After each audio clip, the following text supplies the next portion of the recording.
And up next, I'm pleased to introduce today's second keynote speaker, CEO of Luta Security, acknowledged expert on bug bounties and vulnerability disclosures, the woman building bridges between corporate and hacker culture, and quite literally today's most colorful speaker, Ms. Katie Moussouris. Thank you so much. Thank you. I'm going to pour myself some water while I get used to these lights and the time zone. And dismiss my alarm that says that I'm supposed to be on stage right now. Thank you. Oh yes, that would be great. My hair was brown, but the ozone layer here is a lot thinner, so this is a result of climate change. So what I'm talking about today, and the title of my presentation, some of you who are a little bit more literary-minded might recognize the reference. Waiting for NATO, an existential crisis in the cyber war theater of the absurd.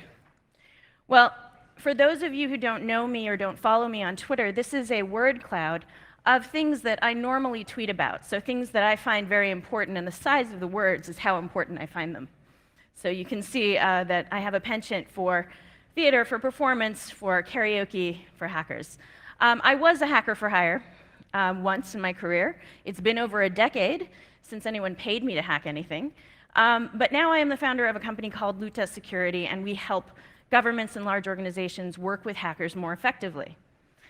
So what is it that I'm referring to when I talk about waiting for NATO and the theater of the absurd?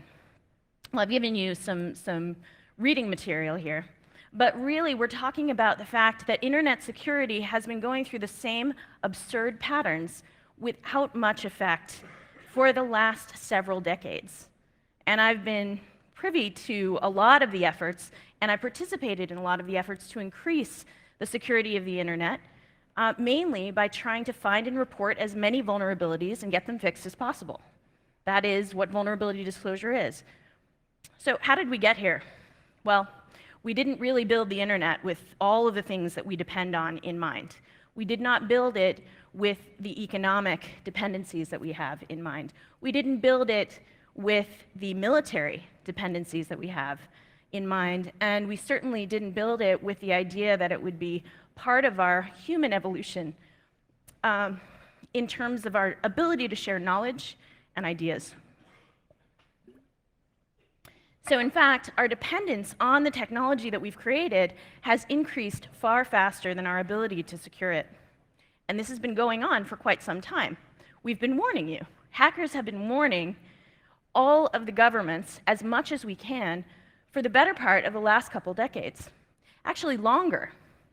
About a decade before this photograph was taken, something called the Computer Fraud and Abuse Act was introduced in the United States because Ronald Reagan watched the movie War Games and was scared that a hacker was going to be able to hack into military systems and launch nukes. So he created a law that instead of making it easier for friendly hackers to report security vulnerabilities, such as the ability to hack into a nuclear facility, instead of making it easier for helpful hackers to report these things, made a lot of those discoveries of vulnerabilities, the activities that a hacker would do to find those vulnerabilities, in fact, illegal. So back in the late 80s, the Computer Fraud and Abuse Act was one of the first worldwide anti-hacking laws that there was. And unfortunately, what it ended up doing was having a chilling effect on security researchers where they were afraid to come forward because they were afraid of jeopardizing their freedom. So here we are, decades later, everything is broken. Our dependency on this technology is increased far past our ability to rein it back in, and we just had yet another event. Now, one thing I think about when I hear about this particular event with WannaCry is that there's all this blame on government hacking tools getting leaked out and then being turned into some sort of a criminal operation that affects, the global population. The fact of the matter is, any kind of security research can be turned into a weapon, potentially, right? Any published security research can. Any proof of concept code can. But unlike the knee-jerk reaction of trying to over-regulate and make it more illegal to share that kind of information, one of the things that I and my fellow hackers have been doing is trying to advocate making it easier for people to share that type of information. Why is that? It's because it actually helps defenders a whole lot more than it can help the attackers.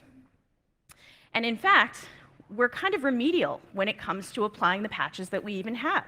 We had patches for those vulnerabilities that were used in this particular malware attack. We had them for a month. They were out and they were available. But we were executing the usual security theater, and we weren't actually applying them, which is why you saw such a quick spread of the malware. So, quick, go to the regulators, right? Something bad is happening on the internet. Why don't we try and regulate it? Well, back in 2013, the Wassenaar Arrangement, of which I'm sure many of you are familiar, but for those of you who are not, it's an agreement between 41 different countries. It is basically designed as an export control agreement that is then implemented domestically via the export controls of each of those 41 countries. And it was traditionally used to control kinetic weapons and the knowledge to create those. It was a non-proliferation type of agreement. So in 2013, the Wassenaar Arrangement added intrusion software. The intent was to try and control these weapons, right? These things that could be used against innocent people, against dissidents, against journalists, and could be used to abuse human rights. So the intent was great. However, the wording matters. Code is not the only thing that can have a bug. Regulations and laws often come up with bugs, and frankly, with design flaws. And this was one of those examples. So, a lot of security researchers wanted the thing to just get wiped off the books. But in reality, we know that things are not that simple.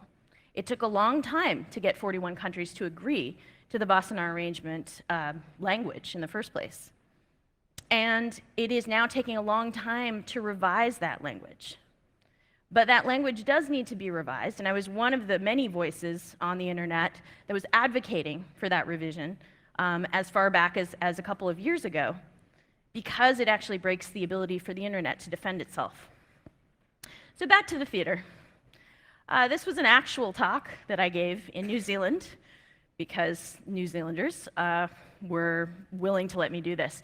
So I did something called a karaoke note. Unfortunately, TSA would not let me bring any pyrotechnics here, but I did a little song, and there were dancers, and there was fire and everything, and then I actually gave a serious talk about Wassenaar.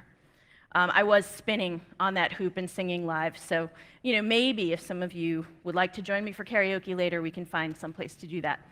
But what happened was, even though this was a very serious topic, what I was trying to do was get the attention of a group of hackers in another part of the world to pay attention to the fact that there can't be only a few of us who are willing to work with regulators and lawmakers and governments.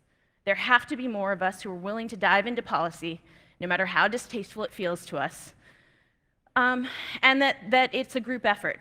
So, not as a result of this performance, but through other meetings that I was able to attend at the US Commerce Department and at other times, I was actually invited to become an official part of the US delegation to help renegotiate the Wassenaar Arrangement. That is my finger right next to the Wassenaar button, right there. I will be attending the meeting later this month in Vienna, where we'll continue to work on revising this such that it doesn't have those unintended consequences that affect defense. And what are some of those unintended consequences? Well, I started Microsoft's bug bounty programs back when I still worked for them as a security strategist. And one of the very first bug bounty programs, and we're going to talk about that in a couple of minutes, was $100,000 for a new technique. It's not the same as an individual bug. It's not the same as an individual exploit. It's actually for a way to exploit bugs. Far more powerful than a single bug. There are things called mitigations that protect the entire platform. And they not only protect Microsoft software, but third-party software can opt into those mitigations and be protected from exploitation as well. So these things are a very powerful tool in your fight against being infected with malware, for example. So James Forshaw was a security researcher out of the UK, and I had given him this check before the Wassenaar arrangement had taken effect. If it had taken effect and if the UK had implemented its export controls, he may have never bothered to submit this entry because he would have had to fill out export control forms, and he probably wouldn't have done it because he had no idea how to or whether or not it applied to him. So the chilling effect on the advancement of defenders' knowledge in how to protect their platforms because of access to techniques like this, that was the kind of thing that we were trying to undo, and we still are trying to undo, with the work with the Wassenaar arrangement. So how did we get there?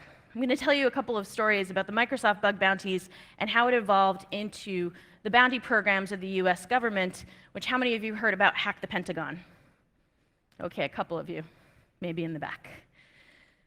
So this was me on an actual hacking engagement where someone was paying me to do this.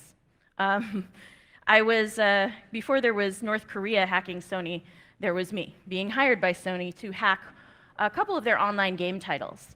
And why this was significant in my career was that I learned that it wasn't just hacking for hacking's sake. It wasn't just finding the same kinds of bugs. For example, credit card, ability to steal credit card numbers was a popular target for us as hackers, and most of our clients appreciated knowing about those security holes.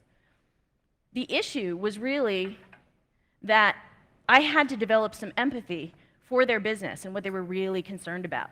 Cheating on a video game, if it was easily enabled, would render that video game title useless, worthless to them. They had made an investment. So that actually helped me out when I was trying to create the bug bounty programs for Microsoft. So I stopped being a hacker for hire because I realized that even as a hacker myself, and even after founding vulnerability research programs at both Symantec and Microsoft to get more hackers to report more vulnerabilities, much like Project Zero does today with Google, we weren't getting anywhere because all code has security bugs, and we weren't addressing the problem holistically. It was theater of the absurd. So this came from Twitter, where so much wisdom comes from. But essentially, if you want something to be secure, fast, and cheap, that intersection is not likely to happen. But people have lately been talking about bug bounties. I am a huge advocate of bug bounties. I spent 3 years at Microsoft doing economic research, game theory research, all of the things, and channeling that empathy in order to figure out what was going to work for Microsoft, right? But there's a difference along this continuum of finding out about vulnerabilities. There's vulnerability disclosure, which is the basic capacity to receive a vulnerability report, figure out some kind of triage of how severe it is and what the priority is for fixing it, and then actually getting it fixed and communicating the fix to whoever needs it. That's vulnerability disclosure. There are ISO standards that I helped write, for which I'm an editor, that exist. How many of you have heard of these ISO standards for vulnerability disclosure? Barely any of you. And that is a huge problem. 94% of the global Forbes 2000 companies have no published way to even tell them that there's a vulnerability. So that old saying, if you see something, say something, well, not unless you're in that top 6% of the global Forbes 2000. It's insane because you know that they're spending tons of money on security products, security services, security awareness training, and it's theater. A lot of it is ineffective. Then there's penetration testing. So as an early penetration tester, I remember in the early 2000s, we were having a hard time convincing banks, for example, that they needed to hire hackers to help them point out their holes. There were trust issues. So, the consultants who became, or the hackers who became consultants, like myself, passed employment and background checks and were under non-disclosure agreements, and that provided enough comfort to the organizations that now nobody thinks twice about hiring hackers, professional hackers, to do a penetration test. And now we've moved into this era of opening things up to the world for something called bug bounty programs. It's cash rewards for bugs, similar to a penetration test, but it's usually on a per bug basis. So the danger of this is that they can be too restrictive if they're too tightly scoped, but they can work if and only if your organization has the capacity to fix the bugs. So when I was at Microsoft, one of the fun facts that we had was that the email address secure@Microsoft was receiving over 200,000 non-spam email messages a year from helpful hackers trying to report a security vulnerability, and that was before we were paying them. So if you're ever wondering if hackers are mostly altruistic and mostly want to see things get fixed, I have some very good data that says that absolutely yes. So how has it been going for bug bounties? Well, we've definitely seen a huge uptick in the adoption of these types of programs. I would actually caution that it's getting a little out of hand too fast. It's alliterative, it's catchy, it has money involved. I helped launch many of the most high-profile programs on this list. What I'm happy to see about this is that it's moving out of traditional technology companies and into other types of companies. Car manufacturers like Tesla, and now Jeep Chrysler, which is not on there. Western Union, a shipping company. Credit card companies. And of course, you see that little logo there, that is the Department of Defense. So to create Microsoft's strategic bounty programs, I had to understand what Microsoft needed, because they were getting over 200,000 non-spam email messages a year. That's a lot of reports to go through. Microsoft, for a long time, was concerned, as many organizations are concerned, that if they offered cash, they would be overwhelmed. That was a real concern. They had over 800 supported products and services. There was no way that the bug bounties that others, like Google, were rolling out were going to work for them. It was not a cookie-cutter model. So, $100,000 for new techniques, those are very rare. Since the inception of this program, that award has been paid out around 5 times. There's some partial awards that have gone out as well. The rate of acquisition of those techniques in the wild before that program was 1 per 3 years. That was too slow to make the architectural changes needed in the operating system to correct some of those architecture failures. And so using this program, was able to draw out those who were interested and wanted to help. $50,000 for new defenses, because we didn't require proof of concept code. I believe that number has been bumped up to $100,000 now. And then this one, the $11,000 for IE11 beta bugs. So at the time, IE11 was about to be released. And this is the actual chart that I used to convince the head of IE to pay for his own bugs in a bug bounty program. So what you see there is the white is a graph of actual vulnerability reports that turned out to be true, critical, or important security vulnerabilities that resulted in a Microsoft bulletin. The graph showed a low volume of issues being reported during the beta period of IE10. That is the white graph. And then there was a huge spike after what event, do you think? After it came out of beta. Because we didn't realize we had created an incentive. It just wasn't money. The only incentive a researcher had to report a security vulnerability was the hope that their bug would be fixed in a security bulletin and they get their name in there, 12-point Arial font. And so we were inadvertently training them to find the bugs and hold on to them during the period where they would have been the most useful to us and to our customers. So when I look at the ecosystem and I look at vulnerability reporting and I look at bug bounties, we can't win on price alone. How many of you have heard of how much one vulnerability or exploit would be in the latest version of any browser, right? These are 6-figure sums that you can get for these items. But I was paying up to $11,000. Why is that? And why did it work? So the purple was the projection that I said to the head of IE that, look, if we put a bug bounty for the first 30 days of the IE11 beta period, we can attract those researchers who were already looking. They were already going to report them to us. They now will have a designated time to do it. They'll make a little bit of cash, and we'll put their name in lights. So it was true. We got a bunch of bugs. It was a success, and the program has been repeated since then. It was, in fact, a similar model that went into Hack the Pentagon. So these were the results of Hack the Pentagon, where we ended up wondering how many participants are going to be willing to trust that the US government isn't, in fact, going to throw them all in jail. I remember some hacker friends saying that they were concerned because the registration process required that they turn over their social security numbers. I had to kind of take them aside and say, guess what? The government gave you your social security number. And also, any employer in the United States who would like to pay you requires you to turn over your social security number. So, able to ease their fears a little bit. But 13 minutes from the crack of midnight, when the gates opened, was when the first vulnerability report out of over 1,000 in a 3-week period was received.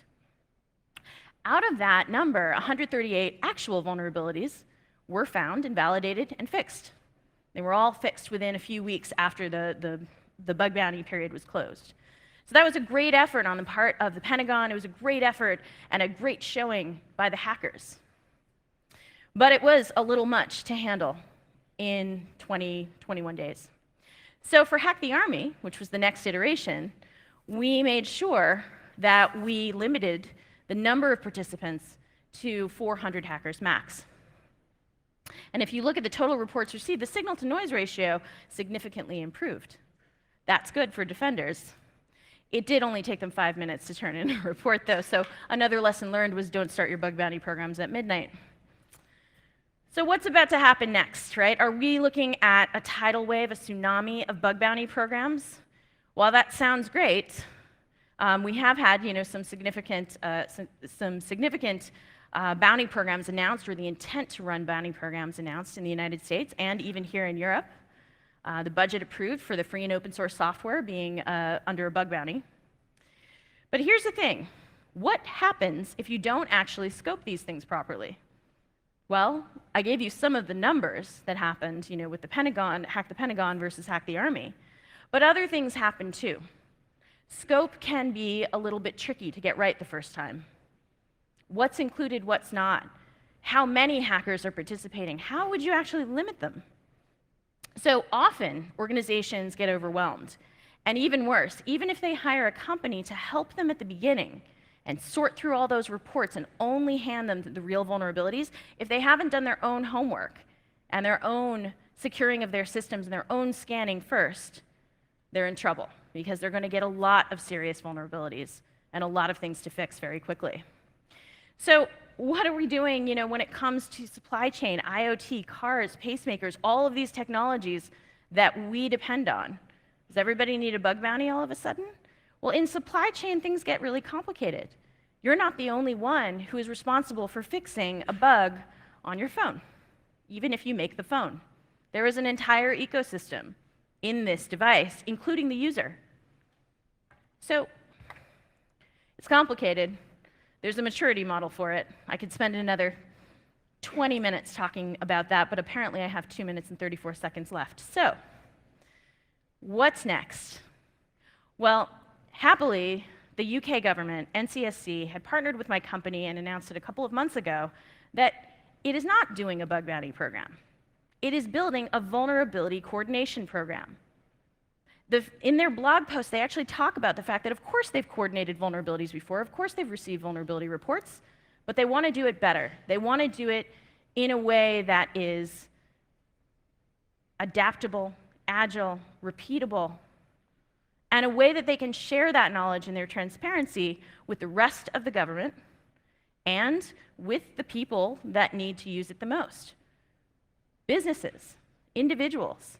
They are actually looking at this from a holistic approach and building maturity into their coordination process. So someone will eventually disclose a vulnerability to you, to someone you know. Your friends or family may become victims of ransomware because they didn't apply all the available patches. Very unlikely that your friends or family would be targeted by a state-sponsored actor, but you never know. So what can you do? Well, you have to assess your ability to receive vulnerability reports, even if you have that protective layer of a third-party company filtering them for you. You have to be able to fix them. You can't just copy what seemed to have worked for somebody else. It's not possible to get by that way. So setting goals, figuring out what it is that you want. In that IE example, it was they wanted the bugs, they were going to get the bugs, but they wanted them sooner. So think about what it is that you want. And then, obviously, you should be trying to build security in, even if you don't build software, You should be trying to roll out things and deploy them more securely and understand that your security job isn't done.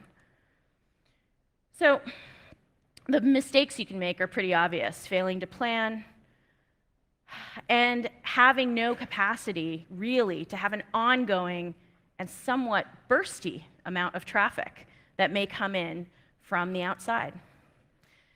The other thing is trying to control it too much. Remember that continuum we had? We have that continuum where penetration testing is a very controlled activity, right? When I look at some of the proposed bug bounty programs and I see some of our military leaders talking about how the individual participants must be highly vetted, I say that, well, that sounds like a penetration test to me. What about your capacity for anyone to tell you about a vulnerability? There was a Syrian researcher who reached out to Microsoft and said, I have something for the $100,000 bug bounty. Syria is obviously under trade embargo with the United States, so we could not possibly pay him. So I told him that. I did not accept his entry. I said, please don't send it. We can't pay you. He said, you know what? I'm going to send it anyway. If you restrict who can tell you about your security issues, you restrict potential allies anywhere in the world. Hackers are a little nonconformist. So it's not necessarily true that somebody from a country that you may have some sort of an issue with wouldn't be able to help you defend yourself. I know we're here at NATO, but the internet is worldwide. I couldn't help myself.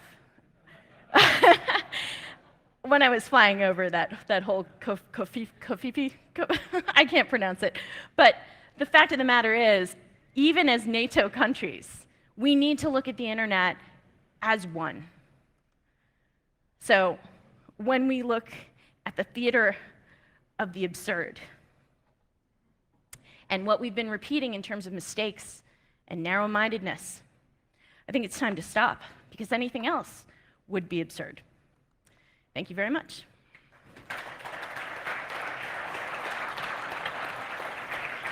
Thank you. I think can you hear me? Yes. I think we have time for one question. Oh, wow.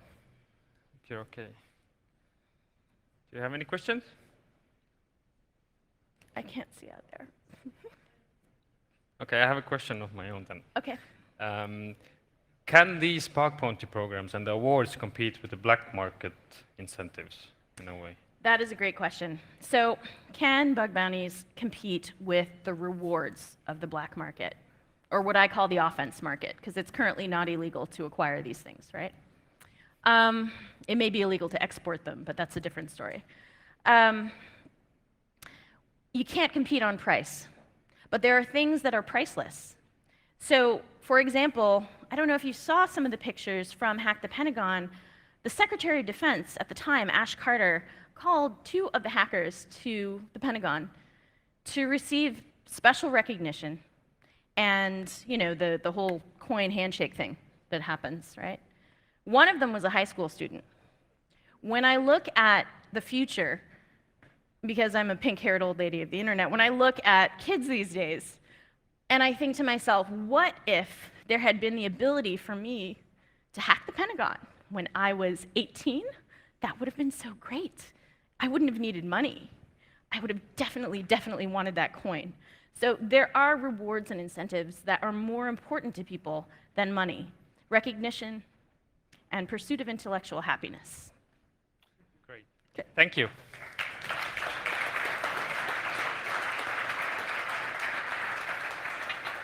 And there are many karaoke bars in the old town, so tonight hopefully we can arrange something.